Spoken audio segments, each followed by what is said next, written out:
Думаю, что за звуки и что так пыльно, а тут сносят какой-то либо старый аварийный дом, либо дом после прилета, даже не знаю. Что-то новое, может, будет. Честно, никогда не видела, как сносят дома. Работает техника. Когда-то здесь кипела жизнь. Пол еще старый, видите? Ой.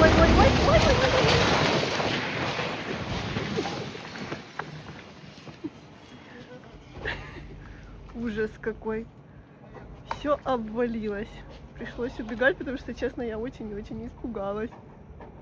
Испугалась я, конечно, не на шутку. Все-таки нельзя подходить близко к таким местам, потому что это очень и очень небезопасно. Сегодня 25 марта 2026 года. И всем привет из Одессы. Первый месяц весны уже закончился, ну а дальше нас ждет теплая, цветущая весна и жаркое одесское лето. А вот смотрите, как люди заклеивают в Одессе окна, потому что переживают, что во время обстрела осколки могут прилететь к ним в квартиру. Пленка немного сдерживает вот эти вот кусочки стекла. Сколько в Одессе талантливых людей. Обожаю муралы, они своеобразное украшение старых домов города. Иногда едешь по дороге и прям приятно посмотреть на чей-то талант. По всей Украине уже заканчивается отопительный сезон. Многие города уже отключили, но в Одессе еще есть отопление. Спасибо всем, что оно еще есть, потому что все равно достаточно прохладно. Но хочется сказать самое важное, что нас всех летом предупреждали о том, что у нас будет тяжелая зима. И да, теперь можно сказать точно, что мы ее пережили. Да, было тяжело, да, было непросто, да, было холодно, мы были без света, иногда даже по 12 дней были обстрелы, но мы это все прошли. И мне хочется вот прям в видео поблагодарить каждого, кто помогал нам переживать эту зиму, всех работников, все службы, потому что действительно, если бы не эти люди, я бы не знаю, что бы со всеми нами было. Все, это конец зимы, конец отопительного сезона. Не знаю, что нас ждет в следующем году, но вот этот год мы можем с уверенностью сказать, пережили. Я немного когда-то путешествовала и была в Стамбуле. И вот только Стамбул могу сравнить с городом, в котором еще больше котов, чем в Одессе. В Одессе в последнее время их просто сотни на улицах. И в Стамбуле они тоже просто везде, куда ни зайдешь, можно увидеть прекрасное создание котика. Немножко черного юмора. Что это вам напоминает? Просто посреди улицы. Можно случайно не заметить ее и попасть прямо здесь в петлю. Сегодня в Одессе просто потрясающее небо. И знаете, вспомнила песню, которая когда-то играла на кассетах, магнитофоне у моих родителей. Но это было... Я еще была совсем маленькой. Как нелепо жить не с головой, когда такое небо есть надо мной. Так, нашла вход на одной из действительно древних улиц Одессы. Ну, вы сами понимаете, это посмотрите, какая здесь дверь. Там открыта парадная. Ой-ой-ой, как красиво. Посмотрите, ну, я вам честно скажу, я боюсь одна заходить, потому что, ну, не дай бог, все, мало ли что может быть.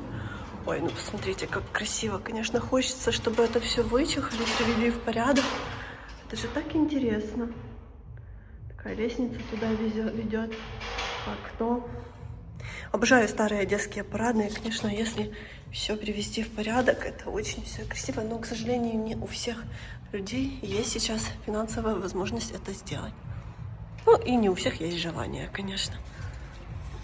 Я иногда захожу в какие-то дворики, захожу в какие-то парадные, и там некоторые зрители пишут, вот, что-то осыпается, что-то плохо, что-то некрасиво, где-то грязно. Ну, хочу вам сказать, есть дома, в которых живут люди, действительно хотят много чего сделать для своего дома, но просто сейчас нету финансовой возможности. Есть действительно безразличные люди, которым ничего не надо, но все-таки многие стараются. Я захожу во дворики, хоть там и простенько, хоть и многое требует ремонта, но везде чисто. люди все равно следят за своим имуществом. Хотя есть разные. Есть люди, которые хотят жить в чистоте и порядке, а есть люди, которым абсолютно все равно. Все-таки форма – это всегда супер. Так люблю, когда моряки в форме по городу гуляют. Сразу понимаешь, что ты в Одессе. Не могу сказать за города всего мира, но за те, в которых я была, могу сказать, что всегда в любой стране, в таких городах, у которых есть своя история, которые достаточно старые, всегда есть центр города, за которым ухаживают больше всего. Есть новые районы, а есть какие-то более заброшенные, более бедные районы, в которых еще не все отреставрировали. Также и в Одессе. И даже если вы полетите в Дубай, то там тоже есть новый город, который выглядит просто космически. А если вы поедете куда-то на окраину, то там тоже есть районы, в которых все не так волшебно и замечательно. Хочется, конечно, чтобы после того, как закончится война, все больше и больше зданий в Одессе реставрировалось, потому что наш город действительно этого достоин, и у нас очень много красивого, и хочется, чтобы оно осталось как можно дольше и радовало приезжих и нас, одесситов. Не знаю, любите ли вы читать книги, но я это делать просто обожаю. Не всегда, конечно, хватает времени, но все-таки, когда оно есть, то стараюсь что-то почитать. И недавно попала на французского писателя, психолога, и на его потрясающую просто для меня книгу Лоран Гунель «Бог всегда путешествует инкогнито».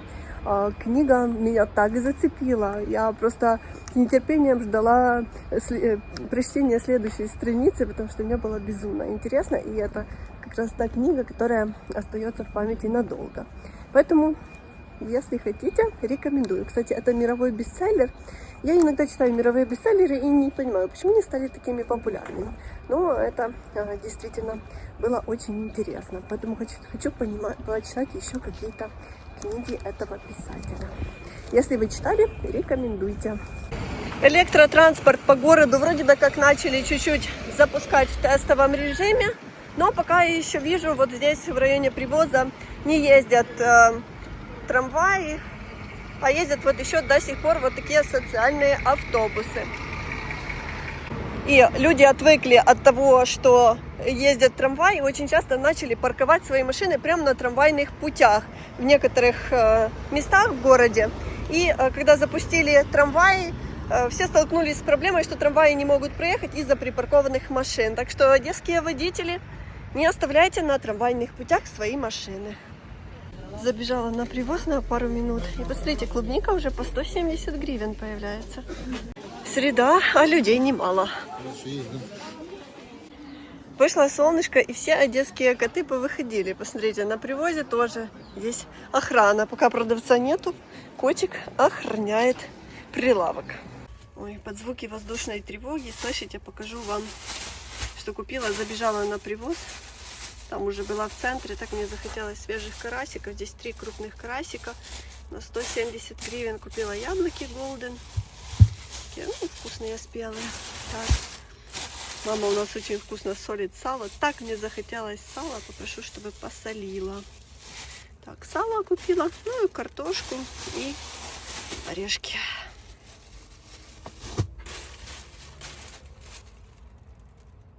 А вот еще забыла, вижу, что чего-то не хватает. Купила редиску. Редиска сейчас вот на Привозе был неделю назад пучок по 60, а сейчас по 30, по 40, по 50 подешевело.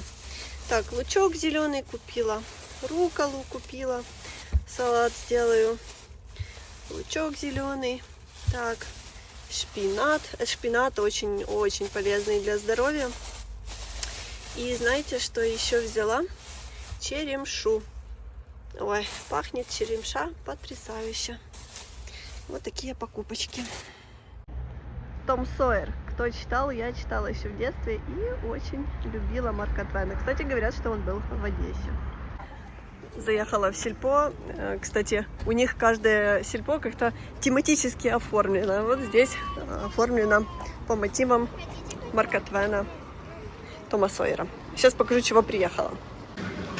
Я приехала в сельпо, потому что здесь один раз в неделю акция на пиццу, минус 40%, 99 гривен одна пицца стоит, и Я без вас, я без вас.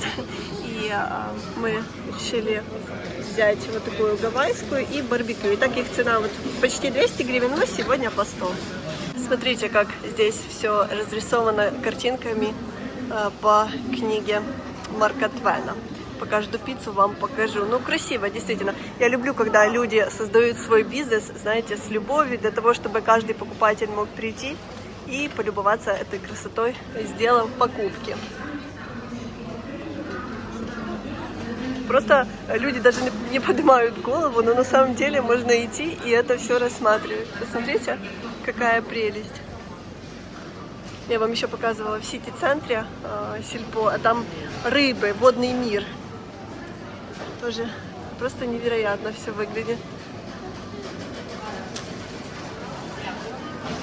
Вот такая у меня сегодня интересная находка. Это крабы. Я, кстати, пробовала наши черноморские крабы. Ну, там так мало мяса. Это, конечно, вкусно, но пока ты именно ешь, я не знаю, сколько ведер нужно съесть. Это привозные крабы. Я переспросила у девушки. Почему переспросила? Потому что недавно в нашем Черном море тоже появились такие синие, голубые крабы, как-то они называются. И ученые говорят, что это угроза сейчас флоре и фауне нашего Черного моря, потому что они являются очень серьезными хищниками. И у берегов Одессы, Одесской области находят все чаще и чаще их, и все больше и больше.